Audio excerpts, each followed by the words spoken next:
Isang napakagandang hapon sa ating lahat mga ka-farmers, mga ka-viewers from Luzon, Visayas at Mindanao. So sa hapong ito mga ka-farmers, mga ka-viewers, welcome back sa ating munting YouTube channel. Panibagong video, panibagong kaalaman naman dito lang sa Ka-Amazing Farming. So sa hapong ito mga ka-farmers, share ko lang po sa inyo. Nandito na po ako sa aming bahay sa probinsya po ng Zamboanga del Sur or sa Pagadian City. Kasi taga rito ako mga ka-farmers.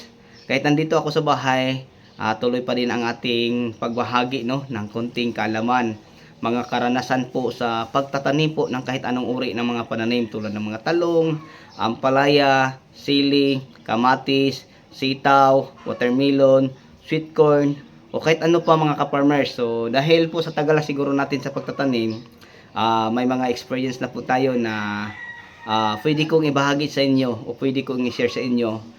Kasi yung mga experience na yon, yun po ang nagpabago sa akin mga ka-farmers, no. Kasi alam nyo, wala akong pinag-aralan, walang nararating na parang may maipagmalaki ako, no. Kasi kahit sa high school hindi ako nakapag-graduate mga ka-farmers. Pero sa awa ng Diyos, kahit ano lang, pagtatanim lang ng gulay ang aking natutunan, yun po mga ka-farmers, share ko lang po sa inyo, ay nakapabago pa din sa aking ano po, buhay at saka sa mga anak ko at saka sa aming mga pamilya. Okay, so yung yung mga natutunan ko mga ka-farmers ay galing pa po sa lolo, sa tatay hanggang namin. So sa madaling salita, matagal na po tayo sa pagpa-farming. So sa tagal natin mga ka-farmers sa pagpa-farming, marami na tayong mga karanasan, mga kalamidad, may mga panahon na malugi dahil sa bagyo o nalubig sa tubig baha. Kaya nga sa aking mga content, kung halimbawa ay subukan yung pasukin ang farming lalo na sa mga baguhan, hahanapin nyo ang location site na hindi mabaha. Tapos may tubig, may mga kawayan para pangpusti o yung mga ganyan mga ka-farmers. Then tapos hindi maraming punong kahoy sa paligid. Ang maganda, open siya mga ka-farmers para direktang masisinagan sa sikat po ng araw. Yun po ang pinaka-importante kung papasukin po natin ang farming. Okay, so kung meron man sa inyo, share ko lang po, na balak pasukin ang farming, mag-umpisa lang po kayo sa maliliit na area. Huwag diretsong malakihan para pag-aralan nyo muna mga ka-farmers. No? Kung halimbawa ay may karanasan ka na o experience tapos gusto mo lang madagdagan, wala namang problema. Marami naman po tayong mga video na ina-upload sa ating munting YouTube channel na pwede nyo panoorin para mag-guide or magtanong kayo direkta sa akin. Wala namang problema. Basta pag may time ako mga ka-farmers, pinupuntahan ko po ang aking chat box sa comment section sa aking YouTube studio para yung mga tanong at yung ano pa ang ipapagawa ay magawa natin. Halimbawa kung boss, sir, ka-farmers, pwede magawa ka ng video kung paano tayo mag-alaga ng sili. So yun po ang ating talking point ngayon mga ka-farmers, kung paano natin alagaan ang mga sili or mga bell pepper. Okay, so ang i-share ko mga ka-farmers, kompleto. Okay, fertilizer sa sili, sa bagong tanim at saka sa may bunga na, mga sakit at saka mga insecticide, pwede natin babanggitin mga ka-farmers para may idea kayo. So yung talking point natin ngayon ay patungkol po sa paano tayo mag-aalaga ng sili. Ano ang mga fertilizer na kailangan natin at ano po ang mga insecticide, fungicide na ating ihanda. Okay, so ulitin ko bago natin mga ka-farmers umpisahan ang ating talking point about sa sili. Mega love shout out po sa lahat nating mga new subscribers. So maraming nagpapa-shout out pero sa totoo lang, sa dami ninyo, hindi ko na po may isa-isa. So ito na lang mga ka-farmers, mga ka-viewers, sa inyong lahat na palaging nagasubaybay sa ating munting YouTube channel at saka sa mga natutunan natin na ibinahagi dito sa ating YouTube. Maraming salamat sa inyong pagsubaybay. Sana po ay nakakatulong po ito sa inyo mga ka-farmers, mga ka-viewers. Okay, so ngayon, tips ko lang po sa inyo kung halimbawa ay magtatanim po kayo ng sili. Ano po ang mga kailangan nating inihanda. So may mga video tayo sa kamatis na ating ina-upload. So pwede nyo panoorin. So walang pinagkaiba. Pero pwede natin ulitin ngayon mga ka-farmers kahit wala tayong demonstration na makita ninyo. Kasi pag halimbawa kailangan nyo ng makita, pwede na naman po tayo gagawa ng video katulad ng paano magtanim ng kamatis, ano ang pwedeng ihanda, mga pangailangan, ito ganyan, in-explain ko. So walang ding pinagkaiba mga ka-farmers, no? Ang ating itinuro video o tutorial sa kamatis or sa sili. Alam nyo ba mga ka-farmers, ang kamatis ay sonalicious, ang talong ay sonalicious, ang sili or bell pepper ay mga sonalicious. So sa protocol natin sa fertilizer, walang pinagkaiba. Sa protocol natin sa insecticide, fungicide, pati sa foliar, meron lang konting pinagkaiba, pero konti lang mga ka-farmers kasi ang sili, alam nyo, pinaka-prone siya sa tinatawag nating lapnos or anthracnose na sakit, no? So yun po no mga ka-farmers. So doon lang tayo konti. Tapos kung sa kamatis naman ang ating pag-usapan, kadalasan yung maitim ang puwit, calcium deficiency yan. So doon tayo sa mga foliar na available ang calcium at saka boron. Tapos pag halimbawa sa sa sili, lapnos, so doon tayo sa mga fungicide na kayang protektahan ang mga bunga ng ating sili. Kasi sayang naman lalo na pag Disyembre, sobrang taas o mahal ang presyo, di ba? So pag hindi natin maprotektahan mga ka-farmers, mga ka-viewers, ang mga bunga ng ating sili, lumaki silang may lapnos o sira. So reject na siya mga ka-farmers. Okay, so ngayon mga ka-farmers, ano ba ang mga kailangan nating ihanda kung balak nating magtanim ng sili? Unang-una, mag-land prep ka. Okay? Kung halimbawa ay ipararaw mo, pagkatapos mong mag-araro sa isang pag-araro mga ka-farmers, ay mag-spray ka ng mga soil neutralizer. Ano po ba ang pwede nating i-spray mga soil neutralizer sa bago nating naararong tataniman natin ng sili? Okay, pwede ang pwede po ang Apsa 80 mga ka-farmers. Ang Apsa 80, maganda siya natin gamitin pang soil conditioner.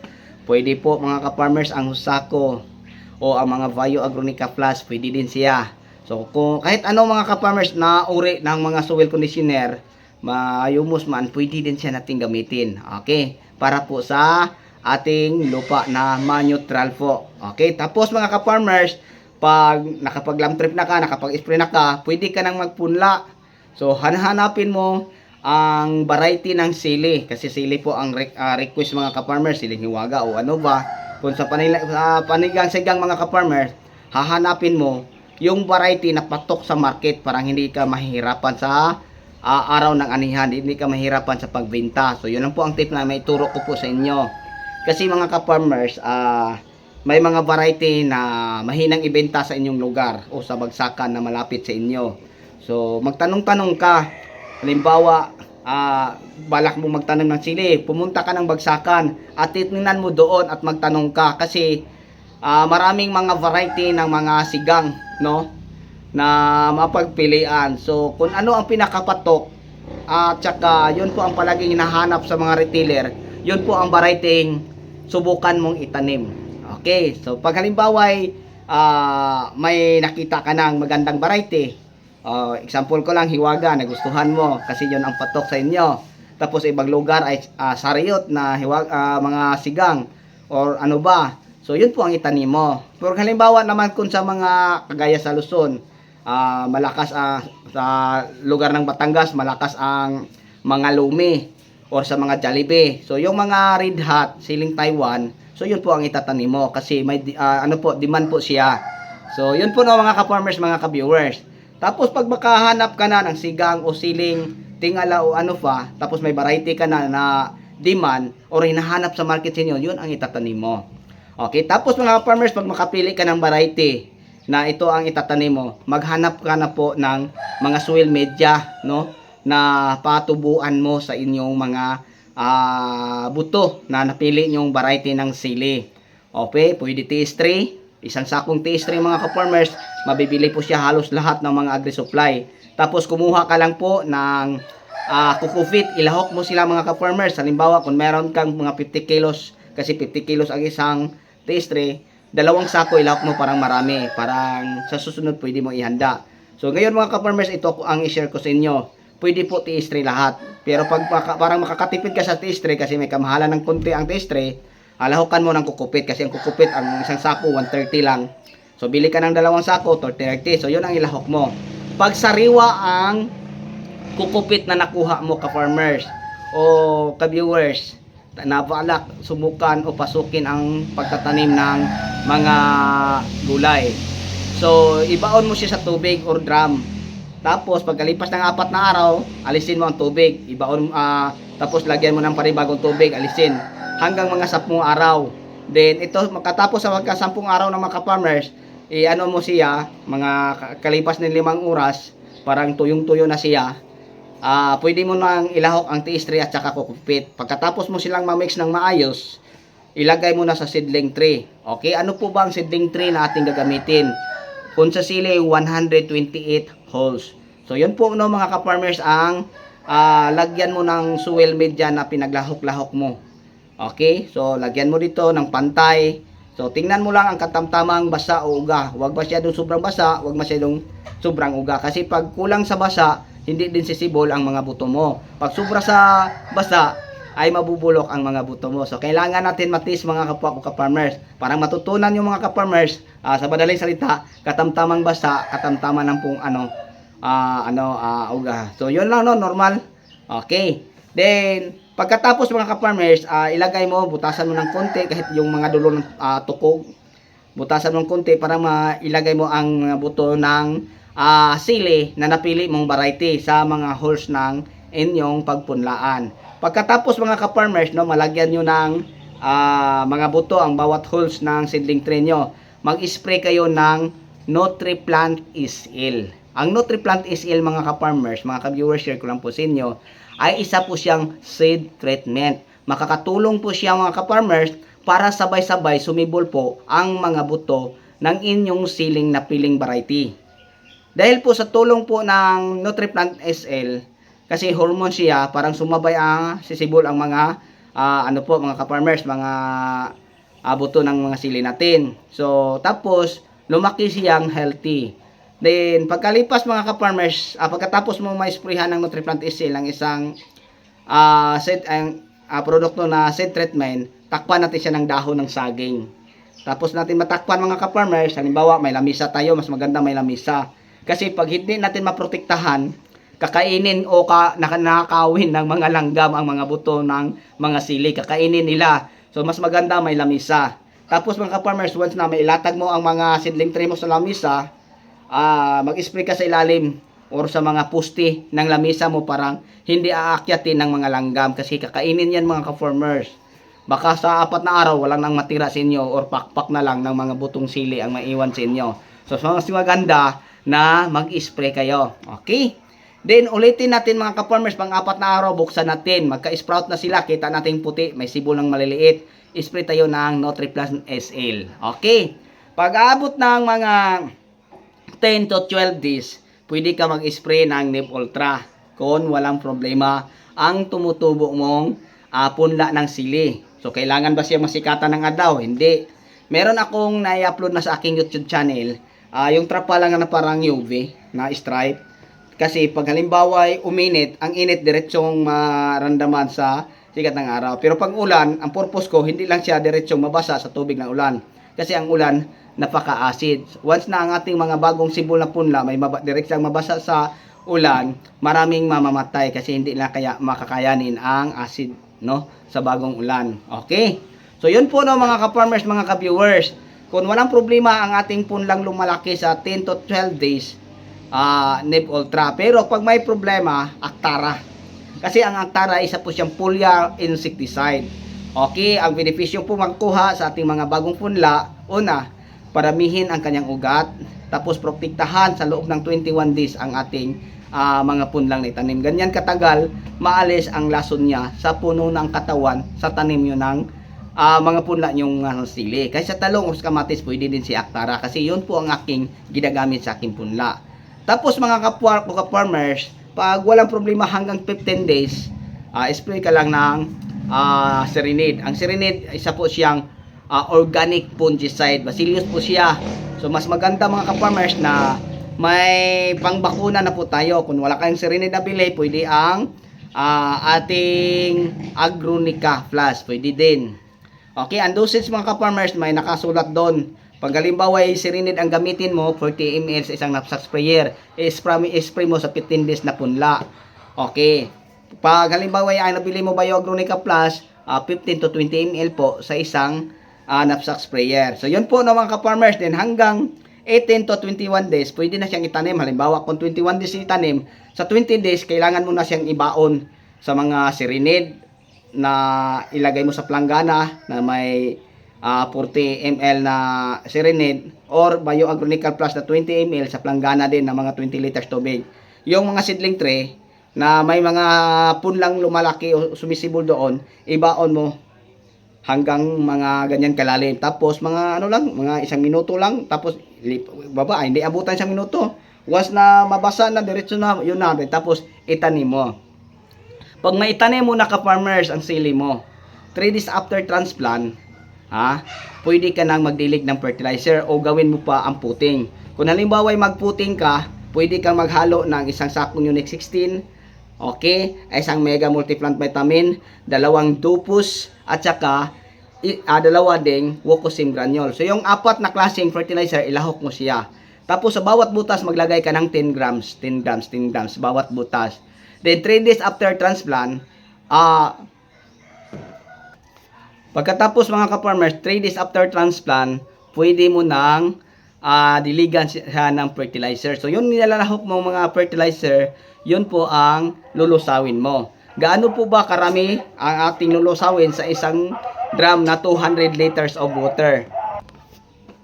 Ang ilagay natin doon mga ka-farmers, 3 kilos sa isang drum na 200 liters of water. Tapos, pwede mo siyang sabayan ng mga sirinid. Kung sirinid ang meron ka. Ang sirinid pwede siyang isabay. So, meron na po tayong mga video tutorial no, sa ating ampalaya na first application natin 3 days after transplant. Naghalo tayo ng mga fertilizer, tapos sinamahan natin ng sirinid. Gaano po ba karami ang ilagay natin? Pag 1 drum, kalahating litrong sirinid. No? Kalahating litro or 500 ml. Tapos 3 kilos na fertilizer. So ang fertilizer nating ilalagay, yung tira nating pangbasal or pangputing. Okay. So ang ididilig natin mga farmers, mga ka-viewers, sa bawat puno po ng ating sili, 1 lego or 1 sardinas. Sapat na po siya mga ka-farmers. Then tapos ulitin natin hanggang sa 10 araw. Tapos sa 17 days. Tapos pag 24 days, iba na ang fertilizer no na ating gagamitin. Dagdagan lang natin ng ibang fertilizer na ating gagamitin. Pwede 1846 idagdag natin or Yara Grower para mabilis lang po siyang lumaki, tapos ang sanga niya ay magkasabay din para magkapagbigay sa atin ng maganda at maraming bunga. Okay. So yun po mga ka-farmers. Pag aabot ng 35 days, pwede mo na ang gagamitan ng Winner, Netribor, at saka Mega Multiplant Vitamin. So yung katatong fertilizer pwede na hanggang harvest no, sa inyong sili. Okay, so ano po ba ang mga insecticide na pwede natin gagamitin? Sa bagong tanim mga ka-farmers, share ko lang, pwede ka sa Actara.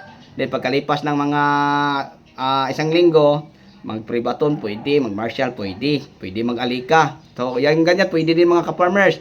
Tapos pag halimbawa ay nag-umpisa na po siyang namulaklak, na sa mga 35 days na, mas maganda may binibia ka para sa mga trip mites. Pwede binibia, pwede kutitso, telluride. So yun po ang ating ginagamit no, sa ating sili. Kung halimbawa ay meron ng mga maliit na bunga, pwede ka nang mag-spray ng fungicide. Ang fungicide pwede din sa bagong tanim. Ano po ang pwede sa ating bagong tanim? Yung sirinid pwede din sa bagong tanim mga ka-farmers.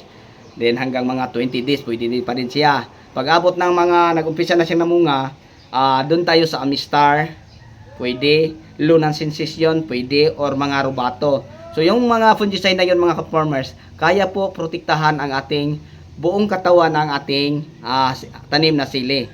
Madahon, mabulaklak, at maliliit na bunga, pati sa mga bungang lumalaki.